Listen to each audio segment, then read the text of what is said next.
नमस्कार, मैं Arun Kumar Shahi, digital news 20 से चीफ रिपोर्टर। कि अभी पिक्कू वार्ड में सर्वाधिक बेड आपका हाउसफुल नजर आ रहा है, क्या है कारण सर? बेशक अभी जो वेदर चेंज हुआ है, सडन वेदर, आप देखेंगे कि मॉर्निंग का टेम्परेचर बहुत तेजी से गिरते जा रहा है। इसलिए फ्लक्चुएशन ऑफ वेदर के कारण अभी सांस की बीमारी में इजाफा हुआ है। पिछले करीब 2-3 दिन से प्रत्येक दिन करीब 20-25 बच्चे इस टाइप के भर्ती हुए हैं। और अभी मैक्सिमम केस वही रिस्पिरेटरी डिजीज का ही है, जिसमें बच्चे को तेज खांसी और पफनी, जिसको मतलब मेडिकली ब्रोंकियोलाइटिस कर सकते हैं।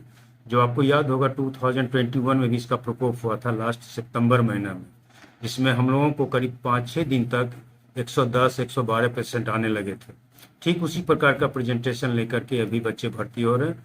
और अभी जो हमारे पास 85 बेड्स हैं, उसमें करीब 79 बच्चे अभी तक एडमिट हैं। हालांकि उस सभी 79 बच्चे रिस्पिरेटरी के नहीं हैं, कुछ बच्चे फीवर लेकर के भी बहुत भर्ती हुए हैं, जिसमें खासकर ब्रेन मलेरिया लेकर के, जिसमें हमारे मुजफ्फरपुर के, मोतिहारी जिला से भी और सीतामढ़ी के बहुत बच्चे आए हैं। और वो भी करीब प्रत्येक दिन 4 या 5 बच्चे भर्ती होते हैं। और मैं बता दूं, कम से कम सप्ताह में 1 या 2 बच्चे डेंगू के भी आ रहे हैं। मतलब फीवर से रिलेटेड बच्चे भी इधर 15-20 दिन में बहुत आए हैं, जिसमें डेंगू के भी बच्चे आए हैं, ब्रेन मलेरिया के बच्चे आए हैं। और कुछ हम लोग को एक नया बीमारी साल पता चल रहा है, लेप्टोस्पायरोसिस। ये लेप्टोस्पायरा जो है बेसिकली ये मेट्रो सिटीज़ का ये डिजीज है, खासकर मुंबई में कभी कभी होता था। वो इस साल, पिछले साल से हम लोगों ने उसका अनुभव करना शुरू किया कि इस साल भी बच्चे कुछ आए, और उसका भी ट्रीटमेंट हम लोग उस लाइन पर दिया और बच्चे बहुत अच्छे स्वस्थ होके जा रहे हैं।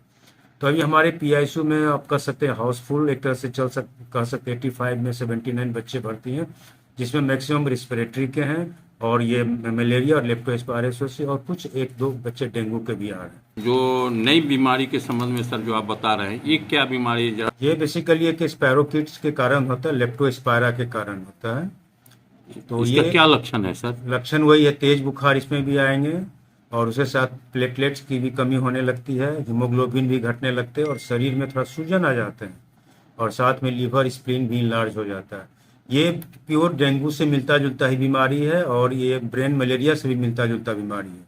तो उसके लिए हालांकि स्पेशल टेस्ट हम लोग ने बात कर रखी है कि माइक्रोबायोलॉजी डिपार्टमेंट कहीं करें, लेकिन अभी तक यहाँ शुरू नहीं हुए। लेकिन वो सिर्फ क्लिनिकल ही बेसिस पर हम लोग ने 4-5 बच्चे का डायग्नोसिस किया, क्लिनिकल बेसिस पर, लक्षण के आधार पर, और लक्षण के आधार पर भी ट्रीटमेंट भी किया है, जिसमें हमें 100% सफलता मिली है।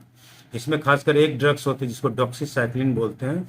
हालांकि डॉक्सीसाइक्लिन 8 साल के ऊपर ही बच्चे को यूज हो सकता है, और उसका हम लोगों ने प्रयोग किया तो बहुत सक्सेसफुल रिजल्ट हम लोगों को मिले, बच्चे क्योर होके चले गए।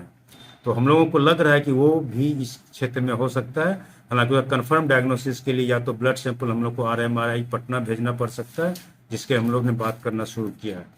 साल भी इसी मैंने ये बेसिकली आफ्टर मानसून की बीमारी थी। जब मानसून खत्म हो जाती है, जगह जगह पर गड्ढे में पानी जम जाते हैं, खेतों में पानी लग जाते हैं, उसी से ये बीमारी कह सकते हैं आ जाता है। सब भी, जैसे मलेरिया भी जल जमाव कारण हो सकता है, डेंगू भी जल जमाव से होता है, हेपेटाइटिस जल जमाव का बीमारी, तो उसमें भी लेप्टोस्पायरा भी, खासकर जो खेत में जो पानी जमते हैं, उसमें जो पैदल जो चलते हैं, बच्चे हो या एडल्ट हो, तो उसको स्किन से बीमारी ट्रांसमिट होता है।